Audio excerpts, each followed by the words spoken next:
The edition of Tolstoy's The Death of Ivan Ilyich that we'll be using is from the Bantam Classics, translated by Lynn Zolotarov.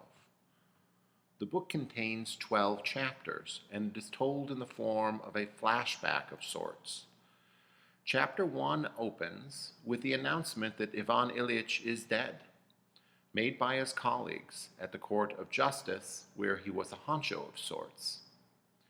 Chapter 1 ends with one of Ivan's friends, Pyotr Ivanovich, leaving the wake or funeral to go play whist. Then, Chapter 2 begins by telling the story of the life of Ivan Ilyich. Chapter 2 opens with the line, Ivan Ilyич's life was the most simple and commonplace and most horrifying. Chapters 2 through 12 proceed to tell the story of Ivan's so-called life and his demise into an incurable illness. He ascends to a career in Chapter 2. We see his marriage fosters his unhappiness in Chapters 2 and 3. He receives the injury that leads to his death at the end of Chapter 3.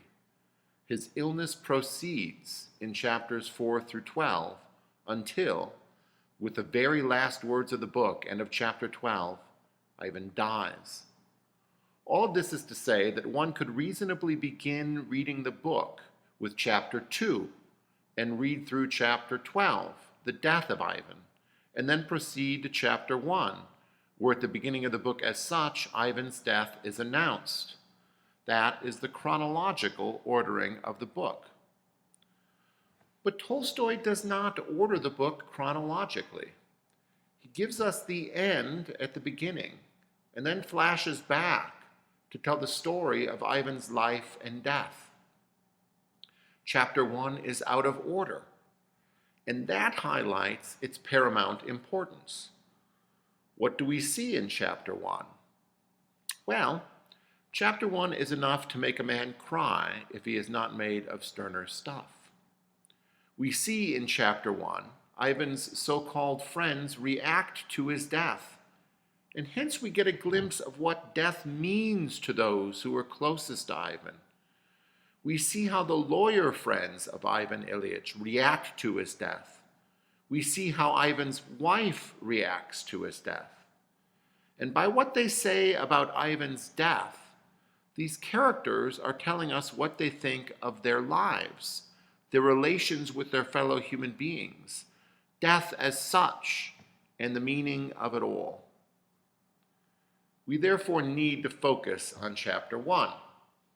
It begins with Ivan's colleagues, or rather his ex-colleagues, debating a question of law, and Pyotr Ivanovich noticing an announcement in the paper that Ivan Ilyich is dead. His colleagues express surprise, but Pyotr then reads the death announcement. Tolstoy, telling the story from the perspective of an omniscient third-person narrator, then explores the thoughts of the men with whom Ivan had worked, his friends, that is. They immediately begin thinking about how they can scheme to get themselves or their relatives into Ivan's elevated position in the Ministry of Justice. They could get raises. Their wives would get off their backs if they could get family members the job. This is the immediate reaction of these men. What does this reaction say about them? They think about themselves, and they do not confront the reality of death. They were not genuine friends of Ivan. They do not care about his suffering ultimately. They do not care about his family. They do not genuinely enter into the lives of these other people. Hence, I would argue, the reaction of Ivan's colleagues show them to be alone with their thoughts and with their understanding of what is in their interest. They are schemers, looking for opportunities where they present themselves. There are no religious and certainly no Christian reactions, no rest in peace. These characters we see in the chapter seek to avoid thinking about their soul. It would, of course, be impolite not to speak with one another about the death of their friend, so the friends speak. When they speak, they look at his death only in terms of the body. What was wrong with him? And in terms of how his death will affect his family's financial situation. Was he a man of means? These are the questions that polite society can deal with, not questions of suffering, its meaning, his soul, his family's moral condition. Death can or should be something that throws oneself back on oneself, gets one to explore one's own life and whether it is a life worth living. This, we shall see, is how Ivan reacted to his impending death. None of these men had such a reaction. Their questions are within the polite modern horizon that seeks to limit reflection on the reality of death. Did he suffer? What about his children? Will they be able to eat? These are the polite questions. Then his friends begin to talk about and think about how the funeral might just ruin their weekend, or at least their evening. Feeling happy that it was someone else who had died and not one of them, each thought about how they had to fulfill the tedious demands of propriety by attending the funeral service and paying the widow a condolence call. They do so with a touch of confusion and irony. Pyotr Ivanovich, perhaps Ivan's closest friend, shows up at the wake, but he does not know how to act. Under old religious societies, one treated death within the confines of tradition. One knew what to say, at least. Under modern conditions, where people do not interpret things like death within a tradition of meaning, Pyotr is bewildered. He does not know what he was expected to do at the wake. Pyotr crosses himself, as he has seen others do. He is not sure if he is to bow, so he kind of bows. Good enough for a bow, good enough for standing straight.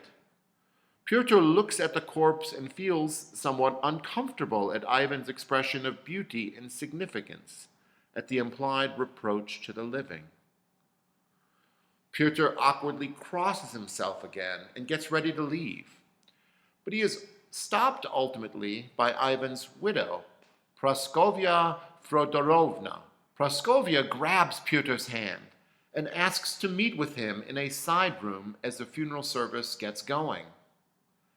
Now, there is much to mention in this confrontation, but let it suffice to say that that Ivan's wife never mentions her husband in this conversation.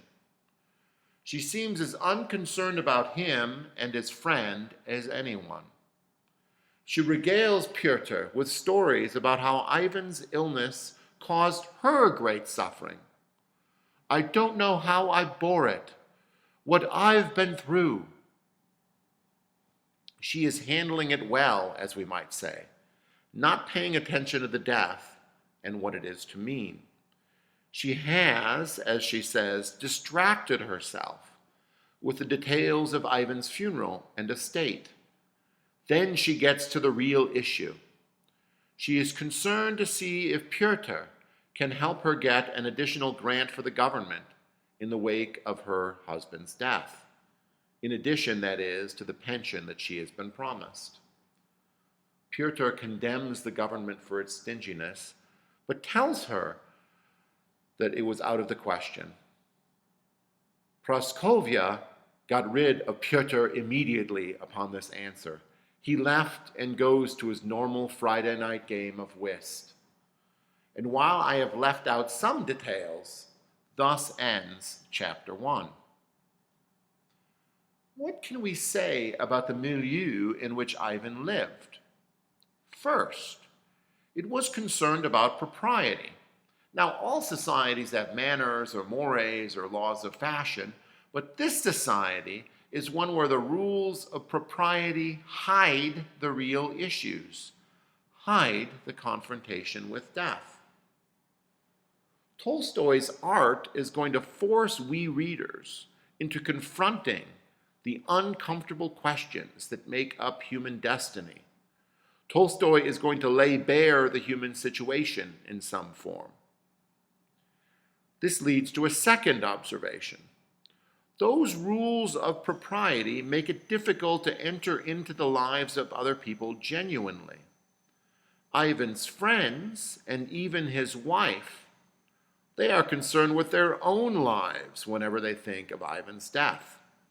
Never about Ivan. Never a moment of genuine sympathy or caring. Let me give an example here for a moment. Imagine someone who does charity work not out of love, but because it looks good on a resume, and a good resume is a ticket to a good job. This is the society Tolstoy depicts. There is no genuine love or genuine friendship, no sharing of a good around which to organize human relations. It is an empty, lonely crowd. I am tempted to say that Tolstoy's little novel is about the interplay between these two features of Ivan's society, of modern society. Modern society obscures our confrontation with death and other human fundamental realities, and it alienates us from each other or makes human relations more difficult. Ivan must face death, and as he does so, he comes to realize that he is utterly alone, despite his friendships, his career, and his marriage, and his family. Ivan, we will see, is no different from his friends or his wife, but for the fact that he must face his death, and this facing teaches him about his loneliness. More in the next video.